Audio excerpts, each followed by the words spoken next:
Good evening friends. NPA, आज हम NPA के विषय में चर्चा करेंगे और एनपीए क्या है ये जानने का प्रयास करेंगे। फ्रेंड्स, अक्सर आपने आर्थिक गतिविधियों के संबंध में, बैंकों के संबंध में, अर्थव्यवस्था के संबंध में अध्ययन करते समय समाचार पत्रों में एनपीए के विषय में पढ़ा होगा। एनपीए का अगर हम फुल फॉर्म देखें तो फ्रेंड नॉन परफॉर्मिंग एसेट है, और हिंदी में अगर इसका अर्थ देखें तो गैर निष्पादित परिसंपत्तियां हैं। नॉन परफॉर्मिंग एसेट से मतलब है ऐसी एसेट जो परफॉर्म करना या कार्य करना या आय उत्पादन करना बंद कर दे। हमने किसी एसेट को आय उत्पादन की अपेक्षा रखी उसमें एसेट पर, लेकिन उस एसेट से हमारी, उस परिसंपत्ति से हमारी आय होना बंद हो गई, तो हमने उसे एनपीए की कैटेगरी में डाल दिया कि ये परफॉर्म नहीं कर रही है, आय उत्पादन इसका बंद हो चुका है। ये तो एक सामान्य भाषा हो गई कि भाई कोई हमारी परिसंपत्ति है जिससे हमें आय की उम्मीद थी। परिसंपत्तियां कई प्रकार की होती है फ्रेंड। अगर आप व्यवसाय कर रहे हैं तो आपकी लैंड हो गई, आपकी बिल्डिंग हो गई, आपकी गाड़ी हो गई, आपका टेलीफोन हो गया, चेयर हो गई, फर्नीचर है, सभी परिसंपत्तियां हैं। जो आपका नगद राशि है वो भी परिसंपत्ति है। उसका अगर उन परिसंपत्तियों से आपने लाभ की अपेक्षा रखी है कि मुझे आय होगी और आय नहीं हो रही है, आपके यहाँ धन था, धन को इन्वेस्ट किया और लेकिन आय होना बंद हो गया, तो सामान्य भाषा में कहीं परफॉर्म करना, आय आना बंद हो गया, तो सामान्य तो ये समझने की बात है कि नॉन परफॉर्मिंग कौन हो रही है, परिसंपत्ति, तो आय आना वहाँ से बंद हो गया। अब यहाँ पर हमारे धन भी है, पूंजी भी है। पूंजी भी एक प्रकार का, धन भी एक प्रकार का पूंजी है। तो एसेट कई प्रकार की होती है। तो मैंने आपको बताया कि बिल्डिंग, गाड़ी, ये जो भी व्यवसाय में प्रयुक्त हो रहे हैं जिससे आय की उम्मीद है भविष्य में, तो वो सब एसेट है, परिसंपत्तियां हैं।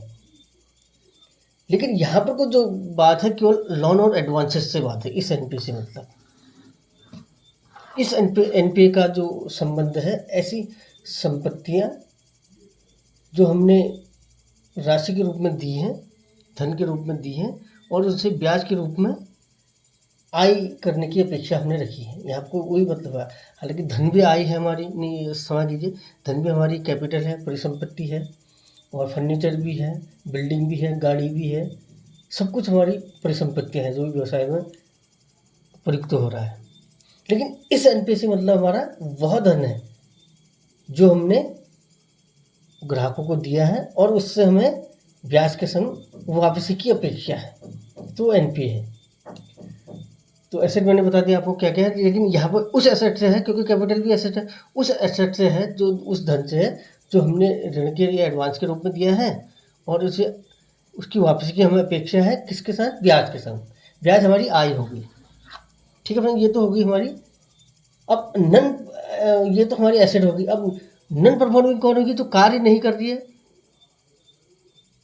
जो परफॉर्म नहीं कर रही है, वह राशि नॉन परफॉर्मिंग होगी। इसके लिए 2007 में आरबीआई ने सर्कुलर जारी किया।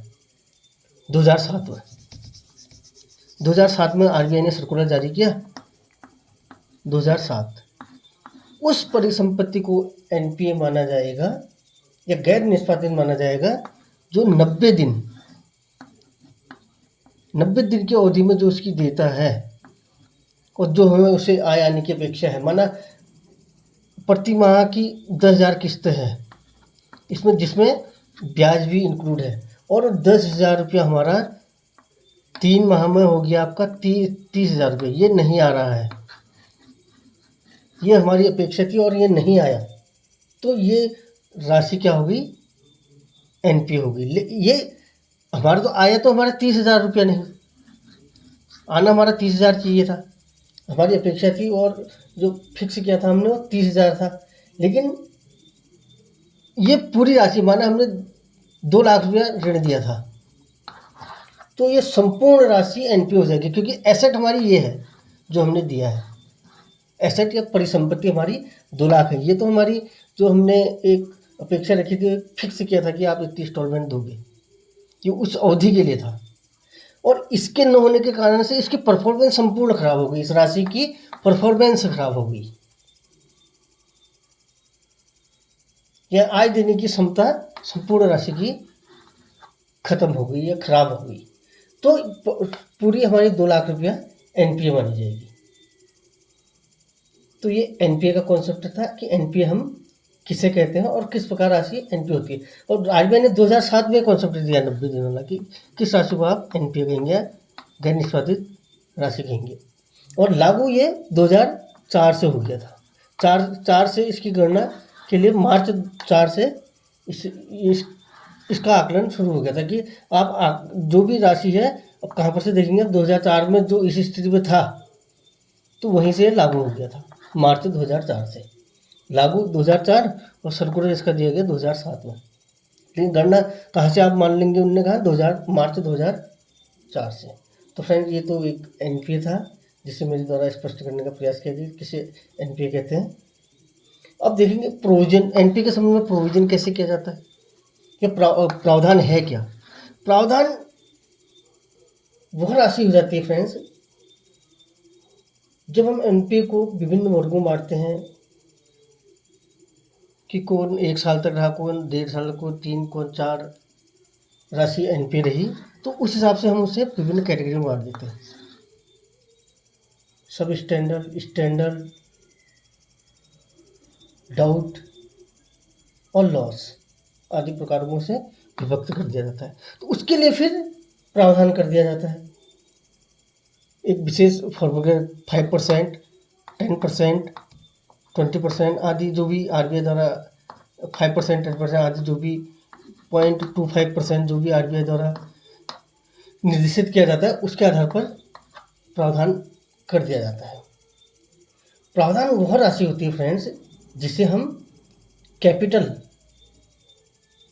से माइनस कर देते हैं, यानी कि पूंजी से हम घटा देते हैं, यानी कि अपनी आय और लाभों से हम नहीं रखेंगे। फिर जो बैंक की या संस्था की आय है और लाभ है उससे उस राशि को घटा दिया जाएगा, पूरी राशि को नहीं, जो भी परसेंटेज दिया जाएगा जितना प्रोविजन होगा। माना किसी एनपीए की राशि 1 लाख थी, उसमें 10% तो 10,000 राशि क्या होगी, आपका प्रावधान हो जाएगा। 10,000 राशि लाभ और आय में से संस्था या कंपनी या बैंक से वो राशि घटा दी जाएगी, तो इतने का प्रोविजन हो गया। तो प्रावधान ये कॉन्सेप्ट होता है, वो लाभ को और पूंजी को घटा देती है, आय को घटा देती है।